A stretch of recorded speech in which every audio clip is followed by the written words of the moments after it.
और live detector test में आज बात तीसरा विश्व युद्ध कराने वाले एक 12th पास लड़के की। जी हाँ, ये लड़का 12वीं पास है, जिसका रोते बिलखते हुए एक वीडियो जारी किया गया है। मगर जैसे ही ये वीडियो अमेरिका के नवनिर्वाचित राष्ट्रपति डोनाल्ड ट्रंप तक पहुंचता है, ट्रंप गुस्से से तमतमा जाते हैं और हमास को 48 दिन का अल्टीमेटम दे देते हैं। अब सवाल यह है कि आखिर ये लड़का है कौन और कैसे इसके वीडियो ने तीसरे विश्व युद्ध की घंटी बजा दी है। देखिए एक रिपोर्ट। तीसरा विश्व युद्ध कराने वाले 12th पास लड़के का सच।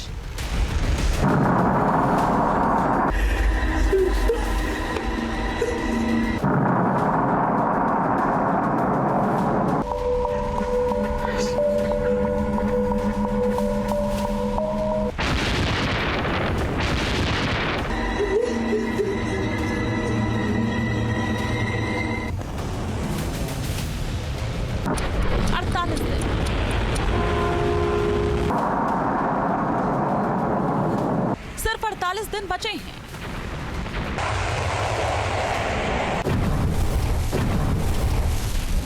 अगर इन 48 दिनों के भीतर ये लड़का अपने घर वालों तक नहीं पहुंचा तो मिडिल ईस्ट में महाविनाश मच सकता है, क्योंकि 24 घंटे से इस लड़के के वीडियो ने पूरी दुनिया में हड़कंप मचा रखा है। अमेरिका के नवनिर्वाचित राष्ट्रपति डोनाल्ड ट्रंप ने जब से इस लड़के का वीडियो देखा है, उनका गुस्सा 7वें आसमान पर पहुंच चुका है। अब सवाल यह है कि आखिर ये लड़का कौन है, इस वीडियो से ट्रंप का क्या कनेक्शन है और इस लड़के को विश्व युद्ध छिड़ने की वजह बताया जा रहा है, आखिर क्यों? तो करीब 3 मिनट के इस वीडियो के बारे में आपको डिटेल जानकारी दें, उससे पहले नवनिर्वाचित राष्ट्रपति डोनाल्ड ट्रंप का एक बयान आपको सुनवाते हैं। We want our hostages back. And they better be back before I assume office, or you will be paying a very big price. दरअसल डोनाल्ड ट्रंप ने कसम खा ली है कि अगर उनके राष्ट्रपति पद की शपथ लेने तक हमास ने सभी बंधकों को रिहा नहीं किया तो फिर मिडिल ईस्ट को इसकी बहुत बड़ी कीमत चुकानी पड़ेगी। ट्रंप का इतिहास ये बताता है कि वो जो कहते हैं वो करके दिखाते हैं। इससे पहले उन्होंने ईरानी कमांडर कासिम सुलेमानी को भी मारने की कसम खाई थी, जिसे मार भी गिराया गया। ऐसे में अगर ट्रंप हमास को चेतावनी दे रहे हैं तो इसके मायने बेहद खतरनाक हो सकते हैं। आपको बता दें कि जिस वीडियो वाले लड़के को देखकर ट्रंप तमतमाए हुए हैं, वो अमेरिकी नागरिक है, जिसे हमास के आतंकवादियों ने 7 अक्टूबर 2023 को इजराइल से बंधक बना लिया था। आतंकियों ने करीब 250 लोगों को बंधक बनाया था, जिसमें से 100 लोग अब भी हमास के कब्जे में हैं। उन्हीं में से एक है एडन अलेक्जेंडर, जो रो रोकर हमास से कब्जे से खुद को छुड़ाने की गुहार लगा रहा है।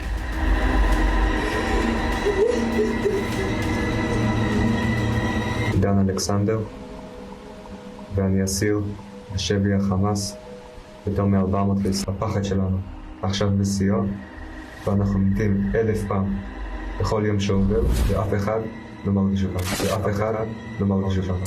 עם ישראל, אל תפקירו אותנו. אנחנו רוצים לחזור. दावा किया जा रहा है कि ये वीडियो हमास के टॉर्चर सेल का है, जिसमें वीडियो बनाने से पहले अमेरिकी नागरिक अलेक्जेंडर को मारा पीटा भी गया और रिहाई के लिए इजराइल पर दबाव बनाने के लिए कहा गया। सुनिए। Every day here feels like an eternity, and the pain from inside grows from day to day. Please, do not make the mistake Biden has been doing. I don't want to end up dead like my fellow USA citizen.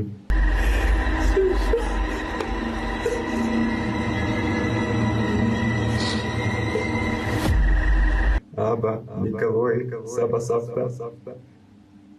כל יום שעובר, הכאב מבפנים גודל. אני מתגעגע אליכם מאוד. כל יום.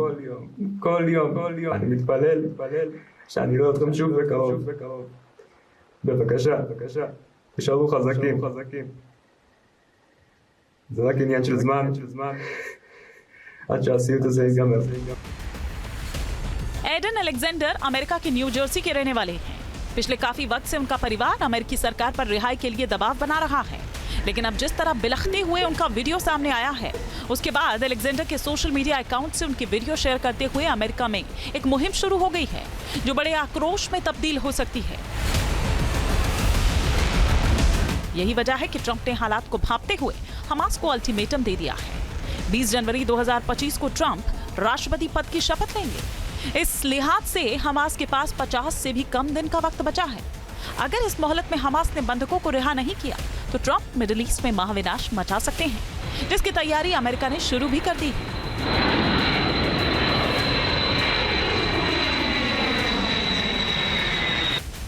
America ने भूमध्य सागर में मौजूद अपने amphibious ship USS wasp को active कर दिया है, जिस पर दुनिया के सबसे एडवांस फाइटर जेट F-35 तैनात हैं, जिनकी तादाद 50 के करीब है।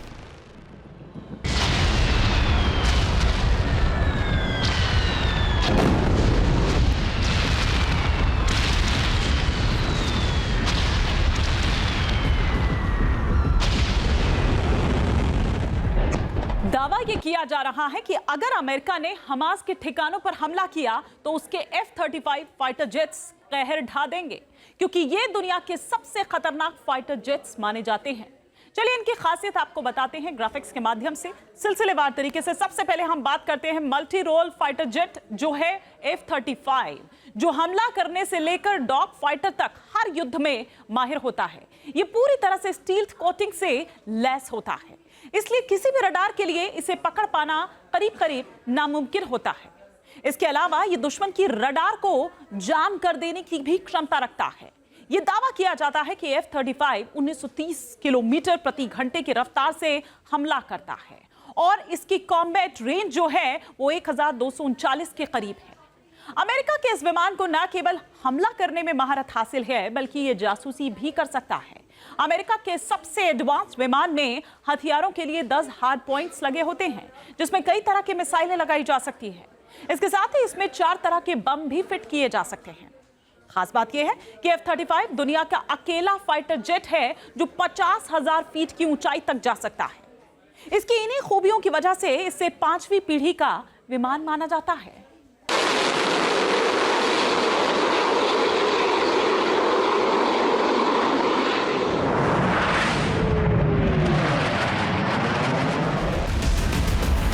इसके अलावा अमेरिका ने भूमध्य सागर में अपने 8 डिस्ट्रॉयर भी उतार दिए हैं। इन पर 1000 से ज्यादा टॉमहॉक मिसाइलें फिट है। साथ ही तुर्की में मौजूद America non nuclear bomber B-52 भी एक्शन मोड में आ गए हैं, जो सिर्फ एक आदेश पर मिडिल ईस्ट के किसी भी कोने में तबाही मचा सकते हैं।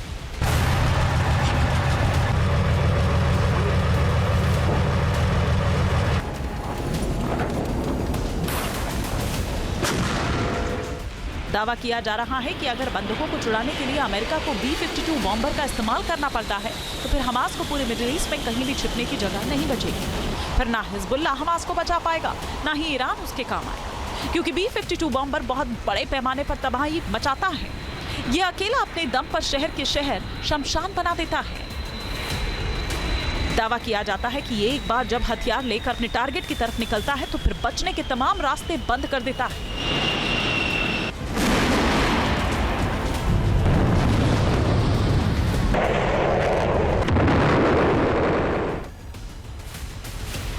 इसकी ताकत का अंदाजा इस बात से लगाया जा सकता है कि अमेरिका को जिस भी मोर्चे पर दुश्मन से ज्यादा चुनौती पेश आती है, अमेरिका बिना वक्त गंवाए अपने उस दुश्मन के करीब B-52 बॉम्बर को तैनात कर देता है।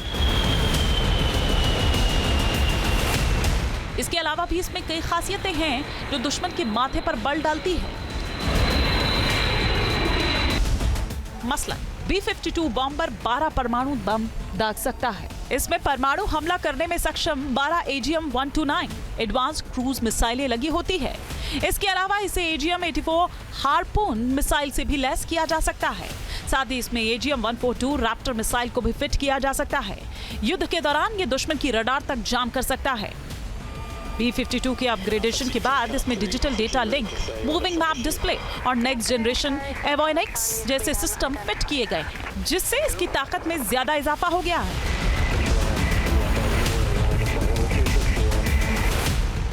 अब सवाल यह है कि अगर हमास ट्रंप की चेतावनी को नजरअंदाज कर देता है तो क्या वाकई अमेरिका अपनी पूरी ताकत से हमास पर हमला कर देगा?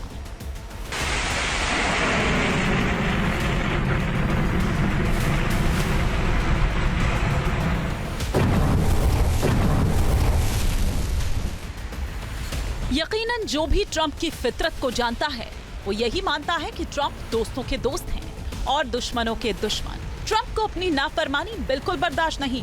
ऐसे में अगर ट्रंप ने हमास को मिट्टी में मिलाने की धमकी दी है तो वो इसे सच भी करके दिखा सकते हैं। बस यही डर हमास को खाद पानी देने वाले ईरान को भी सता रहा है। ईरान के द्वारा जो सपोर्टेड बैक्ड जो आतंकी संगठन है, उन्होंने जिस तरीके से इजराइल के ऊपर पिछले वर्ष हमला किया और जाहिर है कि अनेक ऐसी स्थितियों की वजह से ईरान के ऊपर राष्ट्रपति डोनाल्ड ट्रंप का जो दूसरा कार्यकाल होगा वो कहीं ज़्यादा सख्त हो सकता है, कहीं ज़्यादा वो बड़ी कार्रवाइयाँ कर सकते हैं। तो ऐसे में ईरान भी ब्रेसिंग की प्रक्रिया में है। ईरान भी अपने आप को तैयार कर रहा है कि वो कैसे डोनाल्ड ट्रंप के दूसरे कार्यकाल से वो डील करेगा और ईरान के लिए जाहिर है कि आने वाले समय में अमेरिका बड़ी चुनौतियां पेश करेगा। टाइम्स ऑफ इजराइल ने खबर दी है कि हमले की आशंका को देखते हुए ईरान ने रूस के Su-35 फाइटर जेट की डिलीवरी जल्द करने को कहा है। रूस ने इस फाइटर जेट का पहला बैच ईरान को भेज भी दिया है। इसके अलावा रूस, चीन और उत्तर कोरिया ने भी अपनी जबरदस्त तैयारी शुरू कर दी है। खास बात यह है कि इन चारों देशों के टारगेट पर अमेरिका ही है। अमेरिका के खिलाफ इनके गठजोड़ की अगर बात करें तो ईरान ने युद्ध के लिए रूस से Su-35 फाइटर जेट्स मंगवा लिए हैं। रूस ने अपने रक्षा बजट में करीब 4% इजाफा किया है, जिससे रूस मिसाइलों का प्रोडक्शन दोगुना करेगा। चीन की बात करें तो उसने अमेरिका पर दबाव बनाने के लिए जापान सागर के ऊपर अपने H-6N न्यूक्लियर बॉम्बर उड़ाए हैं, जबकि नॉर्थ कोरिया ने भी रूस से जासूसी सैटेलाइट्स लॉन्च करने की तकनीक मांगी है ताकि युद्ध के हालात में इसका इस्तेमाल किया जा सके। ऐसी रिपोर्ट्स हैं कि यूनाइटेड स्टेट्स ऑफ अमेरिका के नए राष्ट्रपति डोनाल्ड ट्रंप, जो कि 20 जनवरी 2025 से राष्ट्रपति पद संभालने जा रहे हैं, उसके पहले ही चाइना, ईरान और नॉर्थ कोरिया जैसे राष्ट्र दबाव में दिखाई दे रहे हैं और वो आने वाले ट्रंप प्रशासन से डील करने के लिए अपने आप को तैयार कर रहे हैं। जब फिर से डोनाल्ड ट्रंप अमेरिका की सत्ता संभालने जा रहे हैं, ऐसे में उन्होंने अनेक ऐसी घोषणाएं की हैं कि जिसमें कि वो चाइना के विरुद्ध बड़े टैरिफ्स इम्पोज करने की बातें कर रहे हैं और जाहिर है कि चाइना इससे भारी दबाव में है। कुल मिलाकर शपथ ग्रहण से पहले ही डोनाल्ड ट्रंप के सामने कई चुनौतियां खड़ी हो गई हैं, लेकिन रूस और उत्तर कोरिया को लेकर ट्रंप बहुत ज्यादा आक्रामक नहीं है।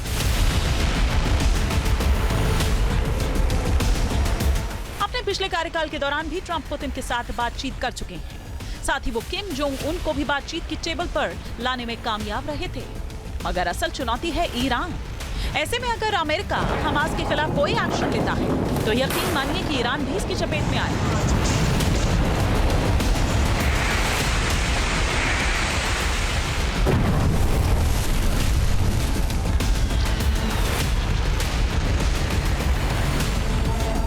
क्योंकि ये बात तो ट्रंप भी जानते हैं कि हमास सिर्फ कठपुतली भर है, जिसकी डोर ईरान नाम के बाजीगर के हाथ में है। Team news nation. News nation अब व्हाट्सएप पर खबरों की ताजा अपडेट के लिए न्यूज नेशन के इस QR कोड को स्कैन करें।